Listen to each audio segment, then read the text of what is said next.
बीमा पॉलिसी खरीदने के लिए एलटीसी कैश वाउचर स्कीम के तहत प्रीमियम पर छूट। केंद्र सरकार के कर्मचारी 12 अक्टूबर 2020 से 31 मार्च 2021 के बीच बीमा पॉलिसी खरीदने के लिए दी गई प्रीमियम को एलटीसी नगद वाउचर योजना के तहत भुना सकते हैं। वित्त मंत्रालय के तहत आने वाले व्यय विभाग ने अक्सर पूछे जाने वाले प्रश्न का तीसरा सेट जारी करते हुए ये भी स्पष्ट किया कि कार जैसी वस्तुओं की खरीद पर इस योजना का फायदा लेने के लिए कर्मचारी मूल बिल के बजाय बिल की स्व सत्यापित फोटोकॉपी जमा कर सकते हैं। मारुति ने मासिक शुल्क पर नया वाहन देने के कार्यक्रम सब्सक्राइब का 4 और शहरों में किया विस्तार। देश की सबसे बड़ी car company Maruti Suzuki India ने अपने वाहन सब्सक्रिप्शन कार्यक्रम मारुति सुजुकी सब्सक्राइब का विचार 4 और शहरों में करने की घोषणा की है। कंपनी ने मंगलवार को कहा कि अब इस कार्यक्रम का विस्तार मुंबई, चेन्नई, अहमदाबाद और गांधीनगर शहरों में किया जा रहा है। कंपनी की योजना अगले 3 साल में देश के 60 शहरों में इस कार्यक्रम का विस्तार करने की है।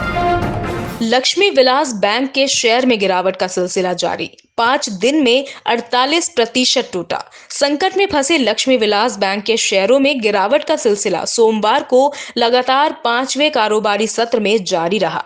बैंक को लेकर काफी नकारात्मक खबरें आ रही हैं, जिसके चलते निवेशक इसके शेयरों की बिकवाली कर रहे हैं। 5 कारोबारी सत्रों में एलवीबी के शेयरों में 48% की गिरावट आ चुकी है। सोमवार को बीएसई में बैंक का शेयर 10% टूटकर ₹8.10 पर आ गया और इससे निचले सर्किट को छूट लिया। डेरिवेटिव्स अनुबंधों के निपटान से तय होगी शेयर बाजार की चाल।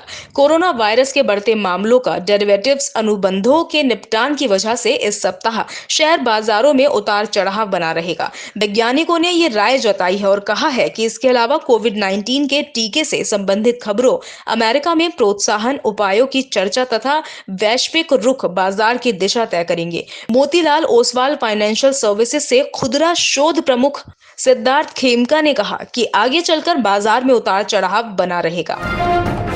अमेज़न के लगभग सभी वैश्विक दलों में शामिल हैं भारतीय कर्मचारी। अमेज़न के वैश्विक वरिष्ठ उपाध्यक्ष और भारत के कंट्री हेड अमित अग्रवाल ने शुक्रवार को कहा कि देश में कंपनी करीब 1 लाख लोगों को प्रत्यक्ष रूप से रोजगार देती है, जिसमें से बड़ी संख्या में बैंगलोर स्थित कर्मचारी कई वैश्विक तकनीकी दलों में हैं। उन्होंने कहा कि आज भारतीय प्रतिभा अमेज़न की वैश्विक पेशकश के लगभग प्रत्येक हिस्से में शामिल है। जीडीपी आंकड़ों के बाद आज हरे निशान में खुला शेयर बाजार। निफ्टी 13,000 पार। शुक्रवार को जीडीपी के आंकड़े आने के बाद आज पहली बार बाजार खुला है। बॉम्बे स्टॉक एक्सचेंज का सेंसेक्स 286 अंकों की तेजी के साथ 44,435 पर खुला, जबकि नेशनल स्टॉक एक्सचेंज का निफ्टी 94 अंकों की तेजी के साथ 13,062 पर खुला। गौरतलब है कि शुक्रवार को शेयर बाजार बंद होने के बाद सरकार ने जीडीपी के सितंबर तिमाही के आंकड़े जारी किए थे। सितंबर तिमाही में भारत की जीडीपी में 7.5% की गिरावट आई है। ये तमाम एजेंसी और एक्सपर्ट्स के अनुमान के कम गिरावट है, इसीलिए इसे बेहतर माना जा रहा है। सोने की चमक पड़ी फीकी। 4 सालों में सबसे बड़ी गिरावट। दुनिया भर में कोरोना महामारी जैसे जैसे फैल रही है, सोने की कीमतें बढ़ती जा रही हैं।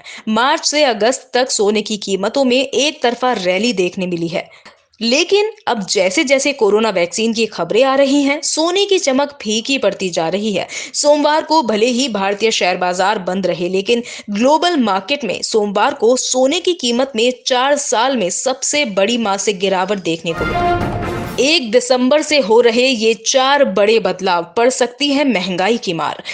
देश में 1 दिसंबर से कई बदलाव होने जा रहे हैं, जिसका सीधा असर आम आदमी की जिंदगी पर पड़ेगा। अगर आपको इस बदलाव के बारे में जानकारी नहीं है तो फिर 1 दिसंबर के बाद जब आपका इससे सामना होगा तो फिर परेशानी हो सकती है। मुख्य तौर पर 1 दिसंबर से 4 बड़े बदलाव होने वाले हैं। इन 4 बड़े बदलावों में शामिल है अब 24 घंटे आरटीजीएस का फायदा। 1 दिसंबर से चलेंगी ये नई ट्रेन्स। पीएनबी के एटीएम से पैसा निकालने के नियमों में हुआ बदलाव। बदल सकती है गैस सिलेंडर की कीमतें। ईपीएफओ ने बढ़ाई जेपीपी जमा करने की समय सीमा। 35 लाख पेंशन धारकों को मिलेगा फायदा।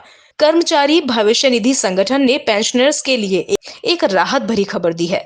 दरअसल ईपीएफओ ने अपने पेंशन धारकों के लिए डिजिटल जीमा प्रमाण पत्र जमा करने की समय सीमा 28 फरवरी 2021 तक बढ़ा दी है। इससे 35 लाख पेंशन भोगियों को लाभ मिलेगा। पेट्रोल डीजल के दाम में नहीं हुआ कोई बदलाव।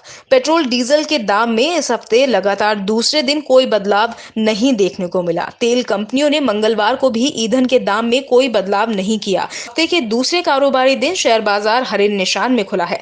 बॉम्बे स्टॉक एक्सचेंज का सेंसेक्स 286 अंकों की तेजी के साथ 44,435 पर खुला। शुक्रवार को सरकार द्वारा जीडीपी के आंकड़े जारी होने के बाद शेयर बाजार आज खुला है, इसीलिए इन आंकड़ों का असर आज बाजार में दिखेगा।